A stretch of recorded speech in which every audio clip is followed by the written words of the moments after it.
Until then, from Exodus 3 and 11. And Moses said unto God, who am I that I should go unto Pharaoh, that I should bring forth the children of Israel out of Egypt? Now, if you know the story, God has chosen Moses to lead the children of Israel out of bondage.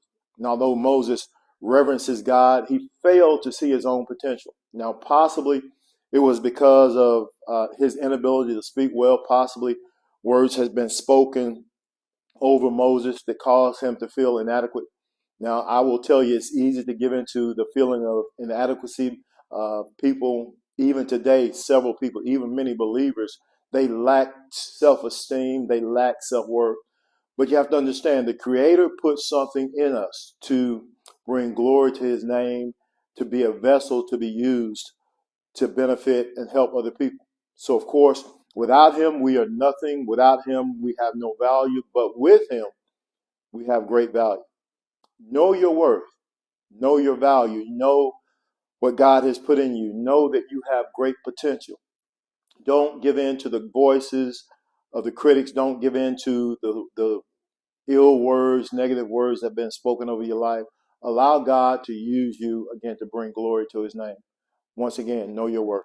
So with that, I'm going to go into a couple of routines you can do from the comfort of your own home. You've probably seen these before, but I would advise you to make sure you're healthy enough to work out.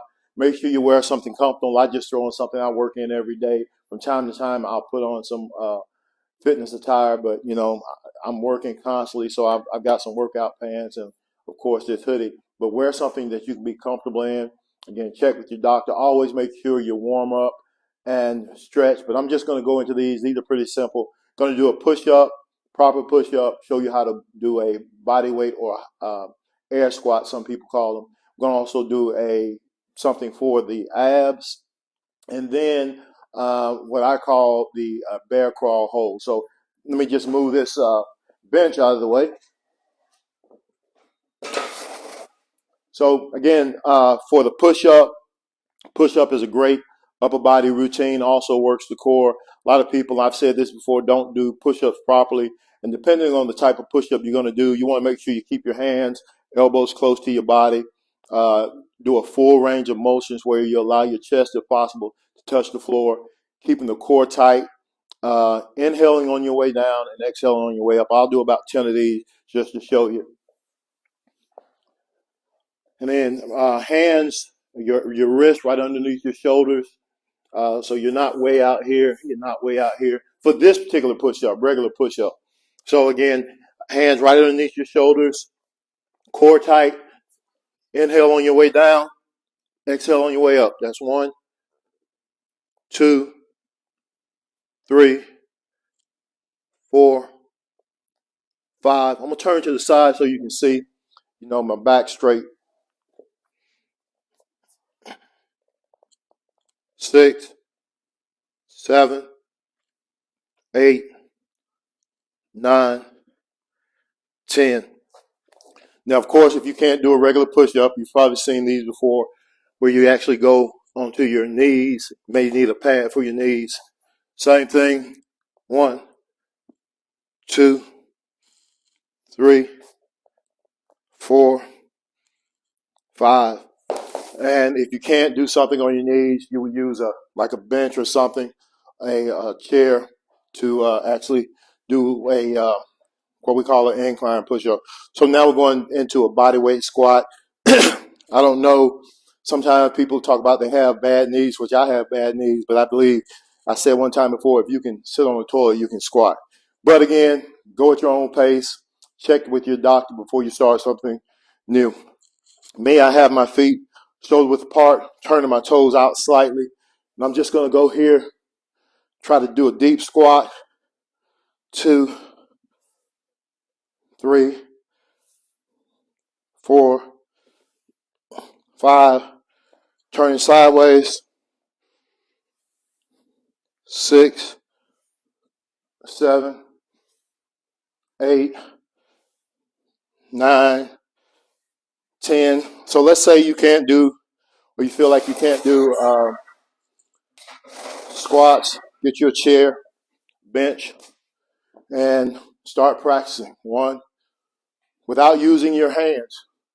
2, 3. Going to build up those quads. So the next one is going to be a something for your core. Basically, getting down on the floor. What I do is I put my hands right underneath my hip. I'm going to keep my legs straight, raise my legs about 6 to 8 inches off the floor. Let me do this. All right, 6 to 8 inches off the floor. The scissors. Keeping my head on the floor.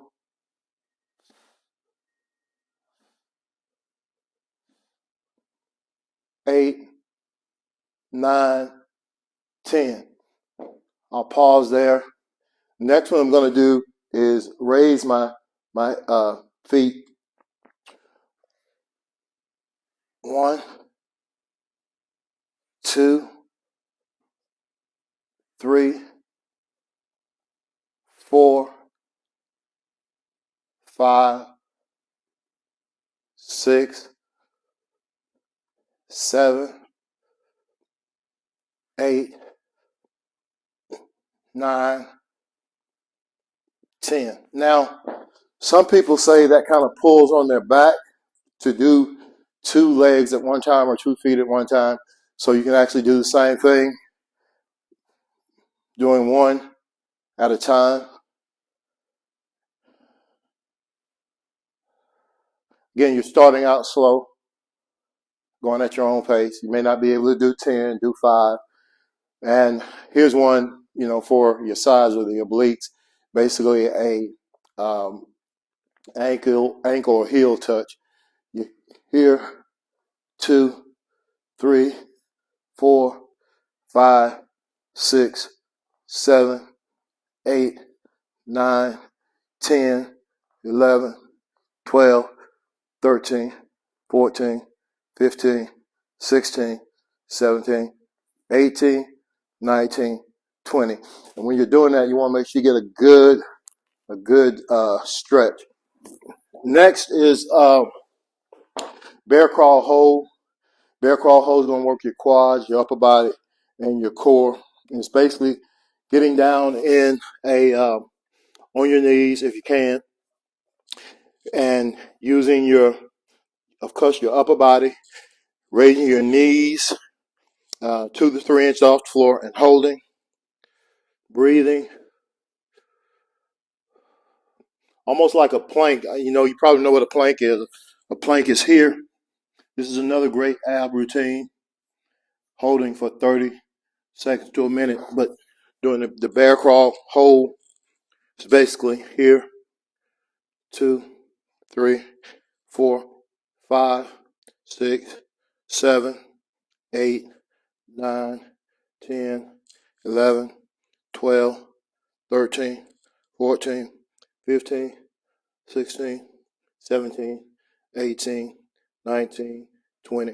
Of course, I'm counting because I don't have a stopwatch with me.